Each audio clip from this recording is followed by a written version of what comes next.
Sénégal ne waxaleen dese bokk na ci ne troisième mandat lañ ca wax yëpp wute na lool ak la ca am bu ñu sukkandikoo ci Cheikh Omar Anne mi ñaawlu doxalinu société civile yéen a bi di bés bi le jour ne état d'alerte ci jamono ji takk der yi taxaw nañu tembe jëm ci audition Ousmane Sonko juge bi fas yéene déglu ni ki alxamis gi ñu jëm yéen cabinet àllarba ji daanaka fépp dañ ko saytu bokk na ci tamit njiital Pastef bu ñu deful ndànk mun na dem sous mandat de dépôt mun nañ ko caa yóbbu yéen bi moo ñu ko yëggee ci xëtam bu njëkk nemmeeku tour bu Ousmane Sonko ca Cikki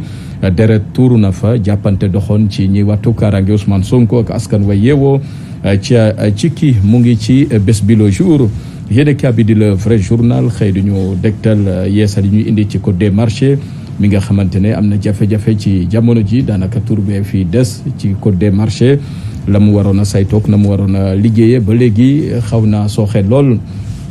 yéen bi di alerte quotidien mu ngi ñuy dégtal code Oscar Sierra bokk na ci Ousmane Sonko ma ñu war a déglu fileeg ay waxtu yéen cabinet alxamis lay doon mu fas yéene jàkkaarloog juge bi jëm ci coowal Sweet Beauté diggante mag Adji Sarr ba tax na takk der yi tamit moo xam waa police ak gendarmerie taxaw nañu tembe ngir waajal li ni mel ci alerte quotidien ñu ngi seen Habib Niang responsable APR ca Thiès jox ndimbal ay fourniture scolaire kuréel ga boot ñi amee laago ca Thiès yéen bi di libération mu ngi ñuy dégtal douane defaat na liggéey gu rëy ci tegum drogue ca Kidira lu toll ci 200 kilogramme cocaïne boo ko xayma ci xaalis toll na ci 20 milliards ak ñeent teg nañ ko loxo foofee ca frontière ba ca Kidira mu ngi ci libération yéen bi di turbine ne police ak gendarmerie ña nga en état d'alerte ci jamono ji taxaw nañu tembe ngir waajal audition bu Ousmane Sonko yéen cabinet ñu ngi nar a soobu ci procès en correctionnel bu ñu sukkandikoo ci turbine moo ñu ko xibaar bokk na ci lu toll ci fukki avocat ak ñaar fas yéene dar Ousmane Sonko ci dossier Sweet Beauté digganteem ak Adji Sarr yéen bi moo ñu ko yëggee coowal Adji Sarr beeg turam gañu tudd démb ca Cikki doon na lu jur fa salfañook xiiroog ngaayo ci diggante ay ñooñu Ousmane Sonko ak askan wa yeewoo ca Cikki ba am ñu ca jëlee gaañu yu méttee métti yéen bi di critique ne alerte gàngoog dossier Ousmane Sonko dañ koy càmbaraat juge bi fas yéene ko déglu ci lu xóot ci googule dossier niki alxamis gi ñu jëm yéen cabinet ca Cikki Mamadou Ndione moom itamit tuumal na ay ñooñu Ousmane Sonko ne ñoo sooke fitna ca dëkk ba ñi fegoog Ousmane Sonko itamit xamle ne dañ leen a tooñ ñu fayu yéen bi di Sud Quotidien mu ngi ñuy dégtal coow li ne cooboy ci coowal troisième mandat bu njiit réew Macky Sall ndax dina ko amalam déet ba tax na professeur Mamadou Diouf joxe na ci xalaatam ne xel xalaatul njiit réew Macky Sall warta def sax ci xelam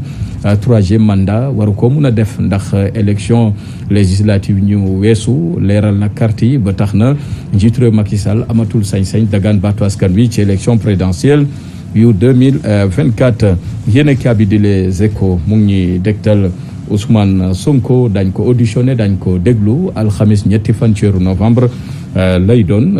takk der yi ñoom taxaw nañu tembe yéen cabinet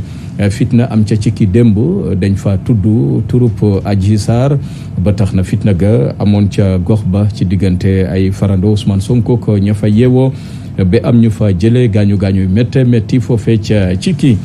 ci Les Échos mu ngi ñuy dégtal ab gendarme gu xaru ca Tivaouane Peulh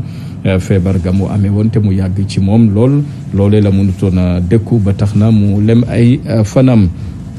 yéen bi di l'évidence mu ngi ñuy dégtal lu waaju ci kilifteef wala boo ko war a jiite AMS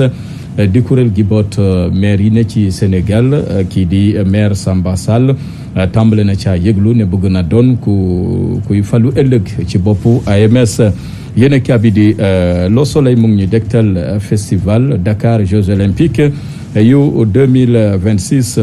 tàmbale nañ ko bokk na ci tamit ñay saytu ndaje gi ni mel ci wàllu sport nemmeeku nañu Sénégal xamle ne daal am nañ ci xel mu dal lañ fi gis ci wàllub jumtukaayu tàggat yaram ak wàllu transport dalal na seen xel ngir Sénégal mun a daloo yooyu les Jeux olympiques 2026 ci anam yu mucc ayib googule délégation jiitu réew Macky Sall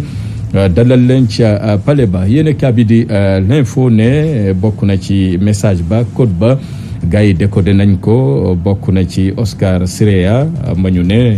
moom mooy code bi jëm ci teg loxo jëm ci déglu Ousmane Sonko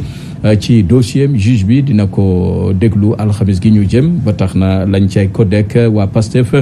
jot nañ ko décoder ba xamle ne daañu jóg taxaw duñu bàyyee Ousmane Sonko ci kanamu yoon noone mu ngi ci l'info yéen bi di stade mu ngi ñuy dégtal wàllu tàggat yaram suñu attaque bi mu ngi tàmbalee yëglu jëm ci wàccaayu coupe du monde bi daanaka ñaar fukki fan doo nga des Sénégal fas yéene teg tànkam ca Qatar 2022 ci wàllu attaque mi askan wi doon am jeexi jaaxa mun nañ ca am xel mu dal ndax kenn ku ne maa ngi cay yëglu yéen bi di direct news ne footballu Sénégal daanaka dox na waaye nag dafa jëmee boor